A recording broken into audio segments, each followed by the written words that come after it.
Urdu point کی videos دیکھنے کے لیے ہمارا چینل سبسکرائب کیجیے اور بیل کے آئیکن پر کلک کیجیے تاکہ آپ ہماری تمام آنے والی ویڈیوز سے باخبر رہ سکیں۔ السلام علیکم ناظرین، آپ دیکھ رہے ہیں اردو پوائنٹ اور میں ہوں آپ کا میزبان عمر جنجوعہ۔ اس وقت موجود ہیں ہم راولپنڈی اور اسلام آباد کے سنگم میں۔ ناظرین، جس جگہ ہم موجود ہیں یہ علاقہ ہے فیض آباد کا۔ آپ جانتے ہیں کہ مولانا فضل الرحمان نے 27 تاریخ کو آزادی مارچ کا اعلان کیا ہے۔ یہی وجہ ہے کہ حکومت نے اور یہاں کی جو انتظامیہ ہے اس نے اسے روکنے کے لیے کنٹینر جو ہیں اسلام آباد کی مختلف شہراؤں پر لا کے کھڑے کر دیے ہیں۔ یہ کنٹینر کل سے یہاں کھڑے ہیں۔ اسلام آباد کی اگر میں بات کروں تو کاک پل سے یہ کنٹینر جو ہیں وہاں سے سٹارٹ ہوئے ہیں، کاک پل پہ کنٹینر لگائے جائیں گے۔ اس کے بعد اگر ہم تھوڑا سا مزید آگے آئیں تو کرال چوک پر یہی پوزیشن ہوگی۔ کرال چوک کے بعد کھنہ پل کا علاقہ آتا ہے، کھنہ پل کے بعد یہ فیض آباد آتا ہے۔ ناظرین، میں آپ کو بتا سکوں تو میرے اگر دائیں طرف آپ کو کیمرہ مین دکھا سکے تو دائیں طرف بھی آپ کنٹینر دیکھ سکتے ہیں۔ یہ وہ روڈ ہے جو یہاں سے ہوتی ہوئی 0 پوائنٹ اور اپارا کی طرف جاتی ہے، اور جس روڈ پہ ہم کھڑے ہیں یہ روڈ جو ہے فیض آباد کو کراس کرتے ہوئے کھنہ پل اور کرال چوک کے ایریا میں جاتی ہے۔ ناظرین، فیض آباد کے حوالے سے اگر آپ کو تھوڑا ماضی کی طرف لے کر چلیں تو آپ کو بتاتے چلیں کہ یہاں یہ وہی جگہ ہے جہاں تحریک لبیک یا رسول اللہ نے دھرنا دیا تھا، جس میں کچھ شہادتیں بھی ہوئی تھی۔ اس کے علاوہ اگر ہم بات کریں اس سے پیچھے چلے جائیں تھوڑا تو وحدت المسلمین کا دھرنا بھی یہاں پہ ہوا تھا۔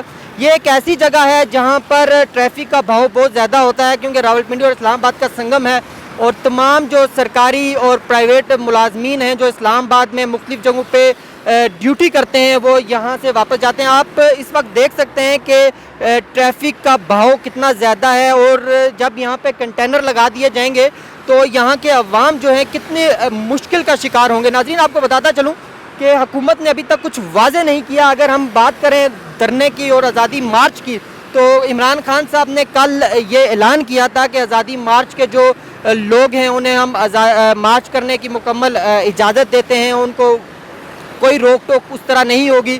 عدالتی فیصلے کو مد نظر رکھتے ہوئے انہوں نے اجازت دی، لیکن ہم جو صورتحال دیکھ رہے ہیں کہ فیض آباد کے علاقے میں آپ کو ہمارے کیمرہ مین نے کنٹینر دکھائے، اسی طرح اگر ہم آگے چلے جائیں تو شکرپڑیاں جو ایک سٹاپ ہے وہاں پہ کنٹینر لگائے گئے ہیں، 0 پوائنٹ پہ کنٹینر موجود ہیں۔ اس کے علاوہ ریڈ زون جو ہے وہ آلریڈی سیل کر دیا گیا ہے۔ جو اساتذہ ہیں ان کا دھرنا تھا اس کی وجہ سے ریڈ زون جو ہے وہ پہلے سے سیل ہو چکا ہے۔ اسلام آباد کی مختلف شاہراہیں جو ہیں وہ سیل کرنے کی جو تیاری کی جا چکی ہے۔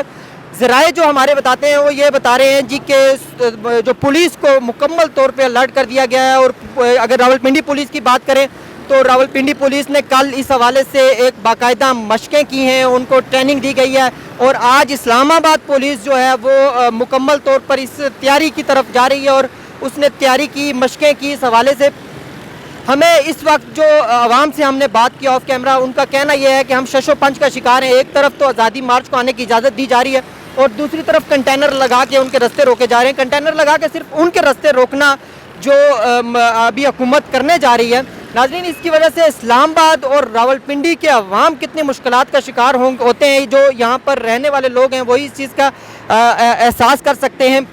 اور اس کے علاوہ اگر ہم بات کریں تو ہمارے اس مولانا فضل الرحمان صاحب کو آزادی مارچ کو لے کر اس سے پہلے بھی پروگرام ہوئے، لوگ اس چیز کے تو حق میں ہیں کہ اس وقت جو ہے مہنگائی بڑھ چکی ہے اور آزادی مارچ جو ہے وہ وقت کی ضرورت ہے، لیکن دوسری طرف اگر بات کی جائے تو جو معیشت کا ایک پہیہ چلتا ہے، جو یہاں کے تاجر حضرات ہیں، جو یہاں پہ ریڑھی بان ہے، جو کسی بھی طرح سے کسی نہ کسی بزنس میں انوالو ہے، وہ کافی پریشانی کا شکار ہیں، کافی مشکل کا شکار ہیں، اس وجہ سے کہ جب کوئی بھی دھرنا ہوتا ہے، کوئی بھی احتجاج ہوتا ہے، کوئی بھی مظاہرہ ہوتا ہے تو اسلام آباد کی مختلف روڈوں کو بند کر دیا جاتا ہے۔